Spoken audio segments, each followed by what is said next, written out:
up happening is, by the process of turning and turning, eventually that temperature will increase slower and slower and slower.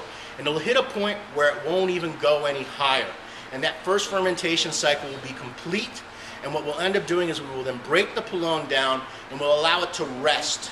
And a lot of times when we allow it to rest, we'll put it in like little small mini bulks.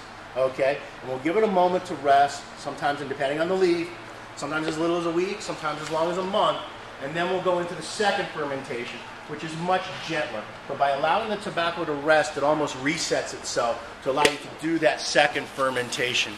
And as John said, color is not, for Drew Estate, the primary concern. What's important to us is the texture, the sono, the sameness of the leaf, and the aroma, the flavor, and the burn. And that's why when you get boxes of Ligas and boxes of Undercrown and boxes of T52s, yes, there are going to be cigars of different colors. And you're going to see a little splotchiness here and there. We could get rid of all of that, and we could make them all absolutely picture perfect. But in order to achieve that, we would have to essentially over-ferment the tobacco, and then we would be fermenting with a concept of for color. Okay? And our opinion here at Drew Estate is that, yes, what you see is important, but what you taste and what you smell is far more important. And that is really what we are always striving for, is taste and aroma. Color is a secondary concern.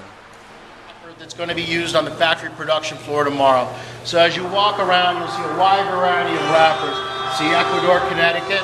Here, you've got broadleaf being prepped, you've got T52 Kappa being prepped, you've got San Andreas Negro being prepped, and it's all being classified by size, it's being classified by color, and it's being classified by sono, if the leaf is sane, whether it's broke or not broke. And they're also pulling out some binder here. This is just the final step before tomorrow.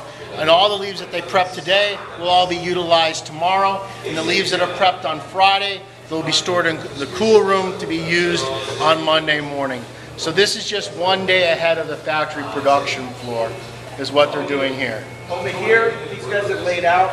These are the different tobaccos that are getting worked in the room right now. I don't know if I missed that, maybe Steve said it, but you have Mexican, which is San Andreas. You have broadleaf. You have Ecuador Habano seed. You have Indonesia. You have Ecuador from ASP, which is Connecticut. Over here you have Amada Fina from Brazil. You have an Arapiraca from Brazil. And you have Cameroon from Africa. So at any given day, there's probably 3 or 4 different types of wrappers getting worked in this paillo.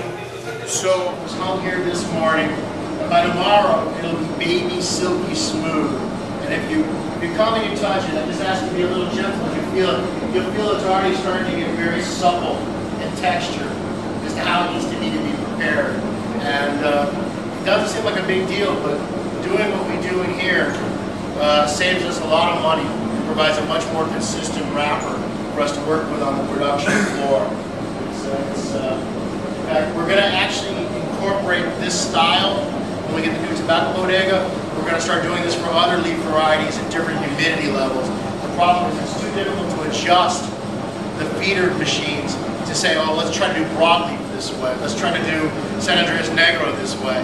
And this was kind of an experiment. And actually, I actually stole this. Can you do broadleaf this way? You can do broadleaf. I've never seen it. Yeah, nobody has, but I believe that we will be able to. And I actually stole this from your factory, La Aurora, in the Dominican Republic. They have like this fancy, like glass enclosed machine. You borrowed it. It like costs like $300,000 bullshit. It looks like a Porsche or some shit. But I still have the pictures on my fucking phone even to this day of that thing. It was so beautiful. But you know, I tried to buy one. When I found out how much it was, I decided I'd rather have a yacht. So we started playing around, and really, it took us about a year to figure out what the right amount of air and the right amount of moisture to inject to get the leaf the way we want. John, one thing important about it.